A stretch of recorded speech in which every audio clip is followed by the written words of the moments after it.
Assalamualaikum warahmatullahi wabarakatuh. Waalaikumsalam warahmatullahi wabarakatuh. Alhamdulillah rabbil alamin. Wassalatu wassalamu ala asyrafil anbiya wal mursalin Sayyidina wa habibina wa syafi'ina wa nuri qulubina Muhammad Habibi rabbil alamin wa imamil ghuril muhajjalin wa ala alihi wa sahbihi ajma'in. Subhanaka la ilma lana illa ma 'allamtana innaka antal alimul hakim. Rabbi shrah li sadri wa yassir li amri wahlul 'uqdatam min lisani yafqahu qawli, amma ba'du. Yang sama-sama kita muliakan, kita hormati, kita cintai dan kita andalkan untuk nanti kita berjumpa dengan Nabi Muhammad, mendapatkan syafaat Nabi Muhammad. Para zuriyah Nabi, para habaib yang alhamdulillah pada malam ini banyak sekali bersama kita, terutama yang datang daripada Hadramut Al-Habib Syekh bin Sofi Al-Idrus, itu pula Habib Ubaidillah Al-Habib Bakar bin Syekh Al-Habsi, serta semua para habaib. Mohon maaf saya tidak sebutkan satu persatu karena memang terbatas waktunya. Yang sama-sama kita muliakan, kita hormati, kita cintai para alim ulama. Mereka adalah manusia yang paling disayang oleh Allah, paling dicintai oleh Nabi Muhammad SAW, yang karenanya kemudian mulia Abuya Sayyid Al-Habib Alwi bin Abbas Al-Maliki, begitu pula putranya Abuya Sayyid Abbas dan Abuya Sayyid Muhammad, serta putra-putranya. Alhamdulillah ibu mengikuti bersama kita anak-anak daripada Abuya Sayyid Abbas, Abuya Al-Habib Sayyid Asim Abbas Al-Maliki, Abuya Sayyid Alwi Abbas Al-Maliki, Sayyid Amr Abbas Al-Maliki, Sayyid Sa'id Abbas Al-Maliki.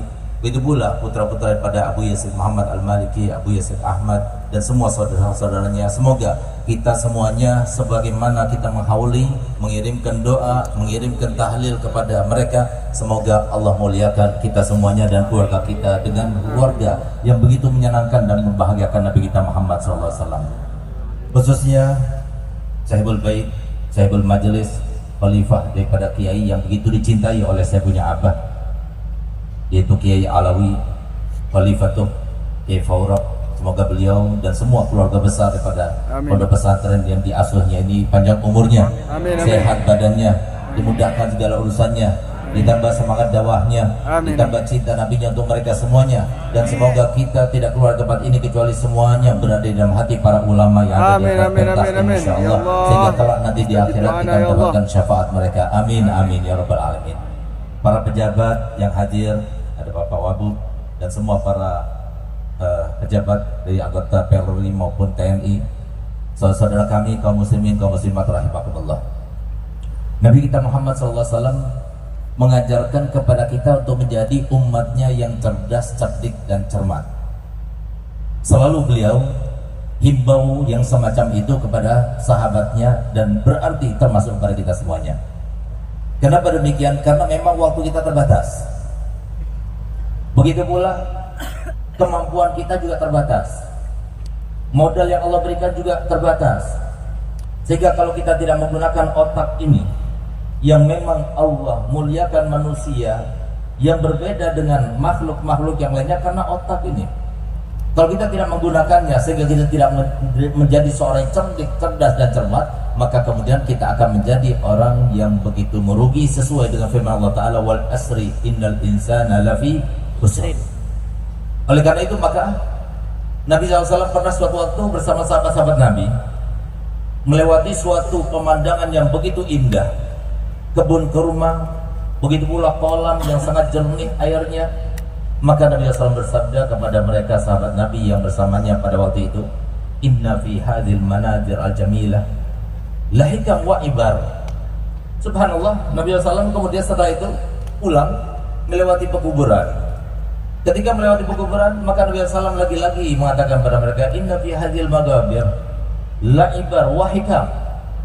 Dan subhanallah, setelah itu kemudian Nabi SAW berkumpul bersama sahabatnya di masjid untuk melaksanakan sholat 5 waktu. Setelah selesai, dipandangnya wajah mereka satu persatu yang berbeda-beda itu. Lagi-lagi Nabi SAW bersabda, inna fi hadhil wujuh al-mukhtalifah la ibar wa hikam. Yang maksudnya tujuannya Nabi SAW menghimbau kepada kita untuk menjadi orang yang cerdas, cerdik dan cermat. Tidak ada satu kejadian pun, tidak ada satu pemandangan pun kecuali harus kita ambil pelajarannya. termasuk pada malam ini. Kenapa kita semuanya berkumpul? Karena Kiai Alawi. Kenapa kita semua berkumpul? Karena Abuya Said Alwi bin Abbas Al-Maliki. Kenapa kita berkumpul? Karena Abuya Said Abbas bin Alwi Al-Maliki. Karena Abuya Said Muhammad bin Alwi Al-Maliki. Begitu pula putra-putranya semuanya. Mereka ini adalah sebuah tauladan untuk kita semuanya. Coba lihat bagaimana dari Said Abbas, orang alim, anaknya Said Alwi, orang alim, anak-anaknya Said Muhammad Alwi Al-Maliki, orang alim, anaknya Said Abbas Al-Maliki, semuanya orang alim. Semuanya nggak ada tujuan mereka kecuali satu, ingin hartanya, nyawanya, keluarganya, anaknya, semua yang Allah berikan modal yang diberikan Allah Ta'ala kepadanya, hanya satu keinginan mereka. Apa itu? Semuanya untuk Nabi Muhammad, semuanya untuk menggembirakan Nabi Muhammad, semuanya untuk membanggakan Nabi Muhammad. Ini yang harus kita ambil, ini yang harus kita ambil hikmah pada malam ini. Sehingga lihat bagaimana beliau dari mulai Said Abbas Al-Maliki senang, bahagia hidupnya. Putranya Said Alwi Al-Maliki apalagi bahagia. Begitu pula putranya Said Muhammad Al-Maliki, Said Abbas Al-Maliki bahagia. Begitu pula putranya Said Muhammad Al-Maliki, Said Abbas Al-Maliki, semua putra-putranya bahagia semuanya. Dihormati orang, dimuliakan orang. Karena apa? Karena mereka itu turun-temurun menjaga bahwasanya kemuliaan yang sesungguhnya kalau kita hidup karena Nabi kita Muhammad SAW. Mohon maaf, tidak ada satupun yang kita miliki, baik itu tanah, baik itu berupa rumah, begitu pula yang kita makan, baik itu buah-buahan maupun binatang ternak dan sebagainya, bahkan segala sesuatu yang ada di bumi ini kecuali semua tercantum nama Nabi kita Muhammad SAW. Sehingga kalau kita tidak menggunakannya untuk kesenangan, kebahagiaan dan sesuatu yang menyenangkan Nabi Muhammad SAW, maka tidak akan menggembirakan kita, tidak akan membahagiakan kita kecuali seperti itu. Oleh karena itu para hadirin yang berkah Allah Ta'ala, hidup ini tidak mudah, hidup ini sulit. Kalau kita ingin tahu bagaimana hidup ini sesulit apa, coba kita lihat bagaimana Sayyidina Abu Bakar Siddiq. Siapa Sayyidina Abu Bakar Siddiq? Sayyidina Abu Bakar Siddiq adalah sahabat Nabi yang paling dekat. Sayyidina Abu Bakar Siddiq adalah sahabat Nabi yang sudah dikatakan oleh Nabi ketika beliau masih hidup, kalau kalian ingin melihat seorang manusia yang hidup nyawanya tapi mati nafsunya, lihatlah kepada Abu Bakar Siddiq. Beliau ini setelah meninggal Nabi SAW, duduk-duduk bersama Sayyidina Umar bin Khattab. Keduanya adalah orang yang paling dicintai oleh Nabi Muhammad.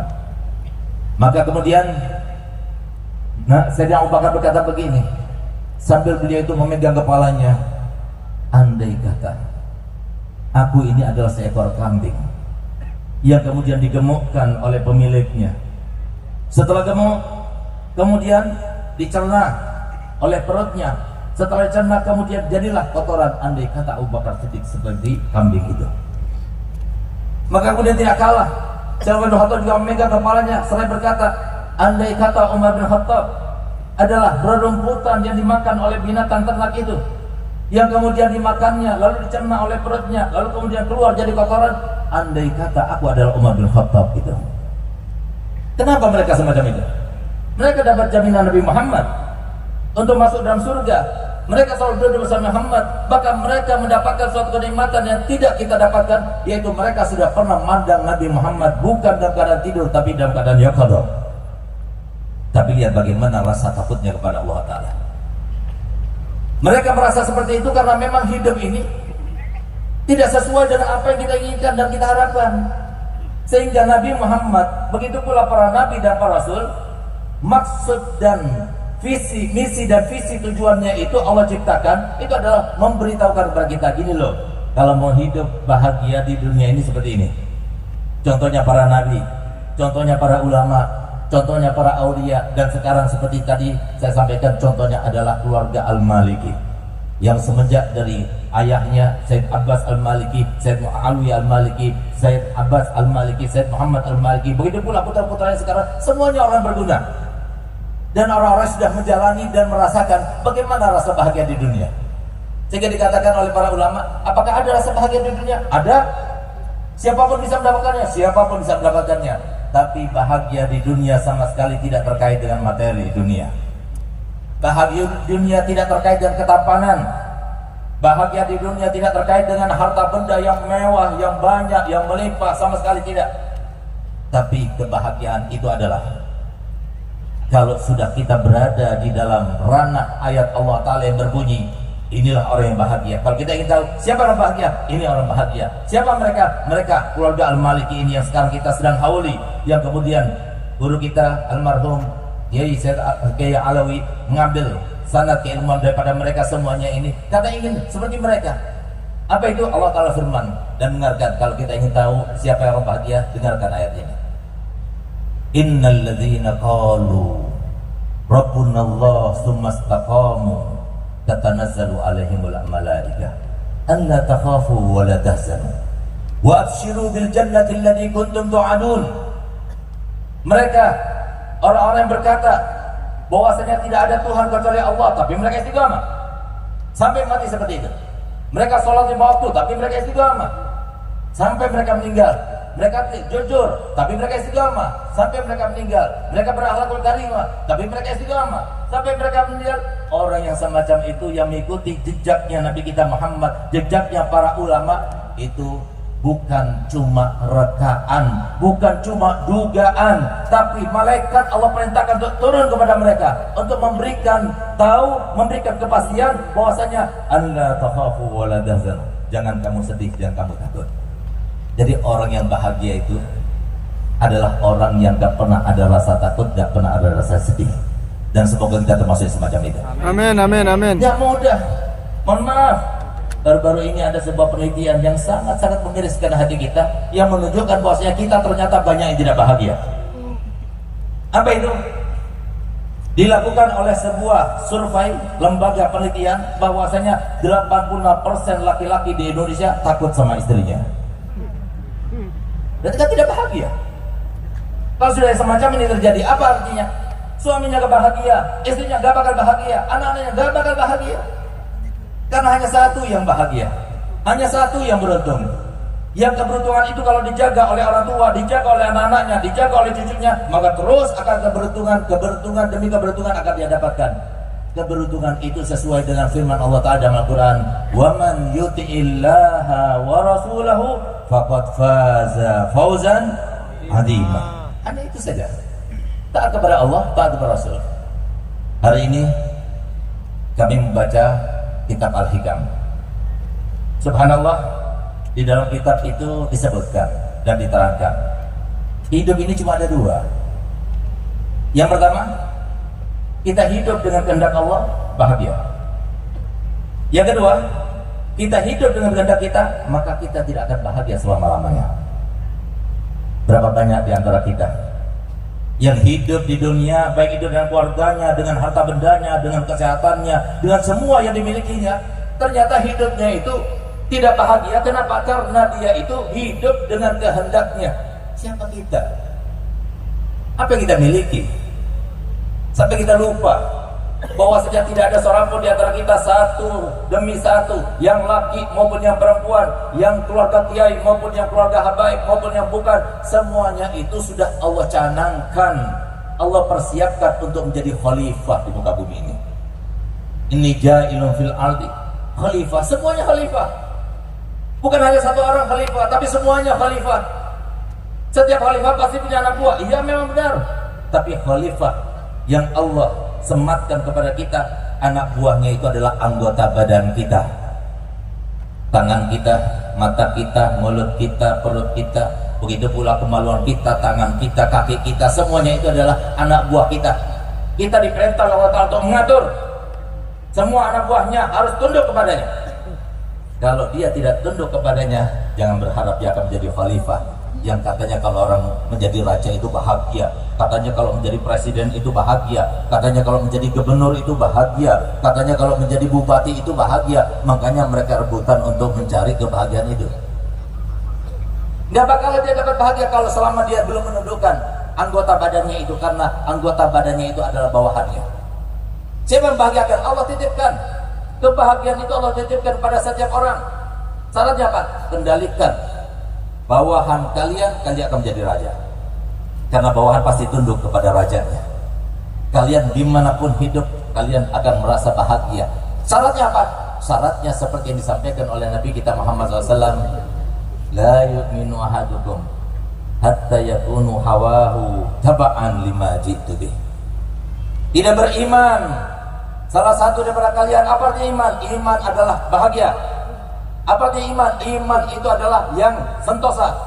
Apa artinya iman? Iman itu adalah yang tidak ada rasa sedih, tidak ada rasa takut, bahkan selalu terbayang-bayang surga di dunia dan surga di akhirat. Surga di dunia apa? Surga di dunia kita bermimpi Nabi Muhammad.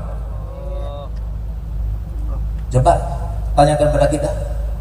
Memang benar mungkin kita sudah dapat jabatan yang tinggi, sudah pernah mimpi Nabi Muhammad. Memang benar kita sudah meraih harta yang banyak, sudah mimpi Nabi Muhammad. Belum mimpi Nabi Muhammad lalu kita katakan bahagia. Tidak, yang terjadi itu adalah beban. Jabatan beban, kecantikan, ketampanan beban, keluarga kita beban, harta benda kita beban. Kecuali kalau kita sudah bisa menundukkannya dan kita menjadi raja terhadap apa yang Allah serahkan kepada kita, barulah kita akan bahagia. Oleh karena itu hadirin yang berkah Allah Ta'ala, kenapa selevel Abu Yazid Abbas Al-Maliki yang alhamdulillah sanad keilmuan kita sampai kepada beliau, begitu pula kebanyakan para ulama yang ada di atasnya, dan semoga kita berkat barokahnya. Beliau dekat kepada raja, beliau pernah disodori banyak harta, tapi kenapa beliau itu tidak tertarik untuk menjadikan salah satu anaknya menjadi raja? Tidak tertarik menjadikan anak-anaknya menjadi orang pengusaha, orang kaya. Coba lihat bagaimana Abu Yazid Abbas Al-Maliki, Abu Yazid Muhammad Al-Maliki, anak-anaknya semuanya jadi orang alim. Saya punya abah, anak-anaknya semuanya jadi orang alim. Kenapa demikian? Karena mereka tahu hanya dengan ilmulah mereka akan bahagia. Bahkan saya punya abah berkata begini, kalau seumpama kita menyiapkan uang triliunan rupiah supaya anak kita bahagia, tidak cukup triliun rupiah. Tapi kalau seumpama kita bisa mewariskan kepada mereka ilmunya Nabi kita Muhammad, cukup. Walaupun mereka tidak punya harta, mereka akan bahagia. Kebahagiaan itu di sini. Mohon maaf, ulama ini kenapa dimuliakan? Kemuliaannya tidak ada tandingannya. Memang tandingan mereka itu adalah para pejabat, para orang kaya. Tapi ternyata para pejabat itu ada waktunya dia harus lengser, dia harus pensiun. Begitu pula orang kaya dengan kekayaannya. Ternyata banyak orang kaya sekarang ini yang bangkrut, apalagi kalau sudah berkaitan dengan riba, tinggal tunggu waktunya bakal jatuh. Kenapa? Allah sudah berfirman dalam Al-Quran, wa yamhaqullahu riba. Mereka yang disayang Allah Ta'ala kalau terkait dengan riba, nggak begitu lama dia itu berusaha, langsung Allah jatuhkan, itu berarti disayang. Tapi kalau nggak jatuh-jatuh berarti nggak disayang, itu istidraj.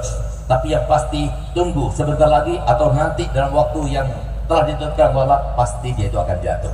Kenapa? Semuanya sudah jelas karena Nabi kita Muhammad SAW. Semuanya ada batasnya, bisa bangkrut, pengaruh yang besar, bisa kurang.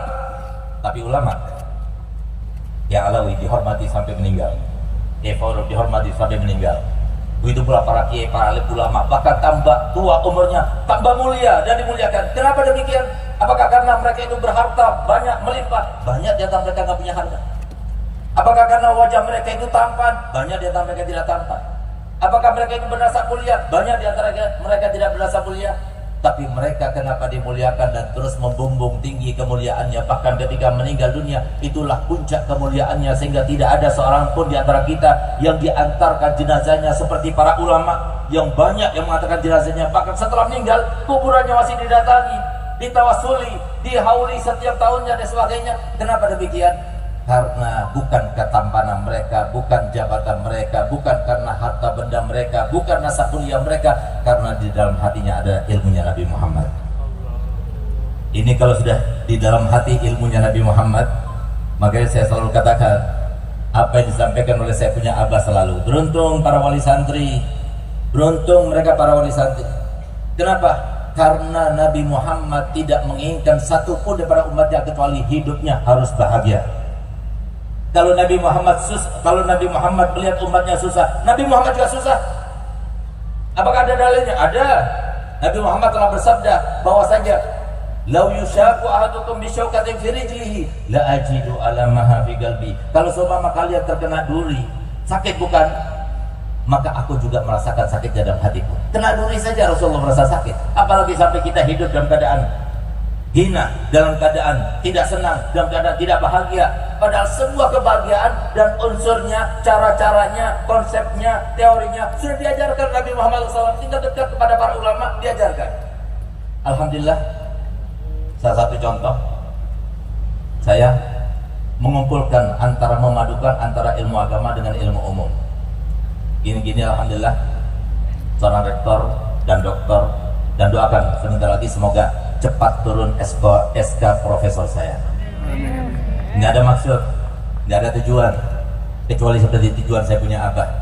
Semua yang Allah berikan kepada kamu, semuanya gunakan untuk membanggakan Nabi Muhammad, untuk membanggakan Nabi Muhammad, untuk menyenangkan Nabi Muhammad. Tidak ada niat yang lebih baik daripada semacam itu. Sebagaimana saya punya abah berkata begitu, saya juga niat seperti itu. Alhamdulillah, saya ini Pak, Bu, saya sudah kawin 25 tahun. Saya punya anak yang pertama ada bersama saya. Alhamdulillah 25 tahun saya nggak pernah pukul, nggak pernah main tangan, nggak pernah bentak-bentak, nggak pernah berkata binatang. Alhamdulillah sebelum waktunya dia itu meminta, saya kasih. Bahkan yang saya kasih lebih daripada apa yang menjadi kewajiban. Alhamdulillah beliau menjadi saksi. Dan alhamdulillah saya setiap hari bertemu ibu saya cium tangannya, saya cium dahinya, saya cium kakinya. Setiap hari saya mencium kaki ibu saya. Kenapa? Karena saya tahu ridho Allah itu hanya pada orang tua. Beruntung yang mesti punya orang tua, mudah sekali mendapatkan ridhonya Allah, tidak sulit. Hanya di antara kita mengatakan enak ya ulama, enak ya habaib, karena mereka itu punya modal yang besar. Siapa bilang kalau kita katakan demikian berarti Allah tidak adil? Tidak, yang benar itu Allah menciptakan kita semuanya dengan konsep yang sama. Apa itu? Semuanya Allah ciptakan dengan kelebihan dan kekurangan. Para ulama ada kelebihan, ada kekurangan juga. Para habaib ada kelebihan, ada kekurangan juga. Kalian ada kekurangan, tapi ada kelebihannya. Cari kelebihannya itu. Semuanya diberikan, semuanya bisa berjuang, semuanya bisa bergerak untuk menyenangkan Nabi Muhammad SAW. Bisa semuanya. Tapi ingat, kita ini semuanya khalifah. Tidak ada seorang pun di antara kita kecuali semuanya khalifah. Jadi harus kita dituntut diri kita sendiri. Yang senang ya kita sendiri, yang susah ya kita sendiri. Nggak ada orang senang kemudian karena kesenangan orang lain, atau dia susah karena kesusahan orang lain, tidak ada. Oleh karena itu, ayo tiru Abu Yazid Abbas, tiru putranya Sayyid Ali Al-Maliki, tiru putranya Sayyid Muhammad Al-Maliki, Sayyid Abbas Al-Maliki, tiru putra-putranya semuanya. Mereka bukan pengusaha, mereka bukan pejabat, mereka bukan mereka yang punya pengaruh besar, tidak. Bukan berarti itu dilarang, silahkan. Tapi hendaknya basic ilmu itu harus ada di dalam diri kita masing-masing. Kalau kita ingin anak kita bahagia, hanya dengan ilmu maka dia itu akan tahu. Hanya dengan ilmu maka dia akan bertakwa. Hanya dengan ilmu mereka akan beriman. Hanya dengan ilmu mereka akan mulia di dunia sampai di akhirat nanti. Oleh karenanya sekali lagi saya sampaikan, hidup ini cuma ada dua. Hidup dengan kehendak kita di dunia, kalian tidak akan bahagia. Hidup dengan kehendak Allah di dunia, kita akan bahagia. Tidak ada yang serba kebetulan, semuanya sudah direncanakan. Nggak ada seseorang yang kemudian diberikan istri 1, 2, atau 3, istri yang sifatnya begini, suami yang sifatnya begini, kecuali itu Allah berkehendak. Untuk kita sebagai khalifah itu akan direspon, diminta responnya bagaimana dengan ketentuan Allah. Semoga dengan kita berkatnya hadir haul semacam ini, semoga dengan banyak kita berkumpul dan orang soleh, maka itu semuanya mudah untuk kita semuanya menjadi khalifah. Ya Allah, jangan kita meninggal dunia kecuali semuanya sudah jadi khalifah ya Allah. Ya Allah, jangan kita cabut nyawanya ya Allah kecuali semuanya sudah bahagia di dunia ya Allah. Amin, amin, amin. Ya Allah, tidak ada seorang pun di antara kita yang kau cabut nyawanya, sebagaimana telah engkau sampaikan selalu. Setiap tumakninah turun, setiap sakinah turun, setiap rahmat turun, itu kebanyakan Allah sampaikan dalam Al-Quran, kebanyakan Nabi Muhammad sampaikan dalam hadisnya, bukan perorangan tapi bersama-sama. Kenapa? Karena Allah Ta'ala telah berfirman, wasiqal ladina taqaw rabbahum ilal jannati zumara. Harus sama-sama, nggak bisa kita nggak sama-sama, harus sama-sama. Kita sudah menjadi khalifah, harus kita jadikan yang lainnya khalifah. Kita sudah jadi khalifah, keluarga kita harus jadi khalifah, tetangga kita harus jadi khalifah, masyarakat kita jadi khalifah, semuanya jadi khalifah. Kita masuk surga cepat. Tapi kalau seumpama masih ada yang belum jadi khalifah, nanti kita dituntut. Sehingga apa? Nanti kita akan telat masuk surganya. Kita mohon pada Allah Ta'ala, ya Allah, dengan kebersamaan ini ya Allah, tolonglah saudara-saudara kami di Palestina ya Allah. Berikan kemuliaan bagi mereka dan kemenangan bagi mereka ya Allah. Ya Allah, jadikanlah apa yang menjadi kekuatan bagi mereka lemahkan ya Allah. Ya Allah, sebagaimana mereka telah memiriskan hati saudara kami yang ada di Palestina, dan kami tidak bisa berbuat apa-apa kecuali hanya berdoa. Dan alhamdulillah Engkau yang menyampaikan melalui lisan mulia Nabi Muhammad SAW adalah doa adalah sebaik-baik senjata. Kami berdoa ya Allah, semuanya kami berdoa ya Allah. Tidak ada seorang pun di antara kami kecuali merasa sakit melihat mereka ya Allah, melihat apa yang terjadi pada mereka. Kami memohon dengan banyaknya berkumpul segala unsur masyarakat yang pastinya di antara mereka ada yang Kau cintai ya Allah, kecuali berkat mereka Kau cintai ya Allah, jatuhkan kehinakan kepada mereka, kekalahan kepada orang Israel ya Allah. Ya Allah, sebagaimana mereka telah menyusahkan, menyedihkan, sedihkan hidup mereka ya Allah, musnahkan mereka semua ya Allah. Hanya itu yang bisa kami lakukan demi saudara kami ada di sana ya Allah. Ya Allah, jadikanlah tidak ada seorang pun di antara kami keluar kecuali kami sangat yakin bahwasanya Nabi Muhammad mempunyai sebuah misi, visi dan visinya adalah supaya kita semuanya bahagia. Pulang ke rumahnya bahagia, bersama keluarganya bahagia, dengan harta bendanya bahagia, dengan anak-anaknya bahagia, sebagaimana Engkau telah berikan kebahagiaan kepada Sayyid Abbas Al-Maliki, kepada putranya Sayyid Alwi Al-Maliki, kepada kedua putranya Sayyid Muhammad Al-Maliki dan Sayyid Abbas Al-Maliki, serta kepada keturunan mereka semuanya ya Allah. Ya Allah, berikan kebahagiaan kepada anak keturunan kami ya Allah. Ya Allah, memang kalau cuma harapan semuanya berharap, memang kalau cuma berangan-angan semuanya berangan-angan, tapi yang berkehendak hanya Engkau ya Allah. Kami sangat yakin bahwasanya kalau kami berkehendak, Engkau tidak berkehendak, tidak akan terlaksana. Tapi ya Allah, rahmat yang ada di dalam diri Nabi Muhammad, rahmat yang ada di dalam orang tua kami, rahmat yang ada pada para ulama, rahmat yang ada mereka-mereka yang mempunyai rasa belas kasih dalam hatinya, ternyata hanya satu rahmat yang Kau turunkan di muka bumi ini ya Allah. Masih ada 99 rahmat. Inilah kesempatan untuk kami meminta rahmat-Mu ya Allah. Walaupun kami bergelumuran dengan dosa ya Allah, kami sangat mengakui itu dosa, tapi apa mampu ya Allah, kami tidak mampu untuk menanggulanginya. Tolong maafkan dosa-dosa kami, hapuskan dosa-dosa kami ya Allah. Jangan biarkan kami meninggalkan tempat ini kecuali semuanya Kau hapuskan dosanya, sehingga mulai saat ini, mulai malam ini semuanya bahagia dan semuanya jadi khalifah.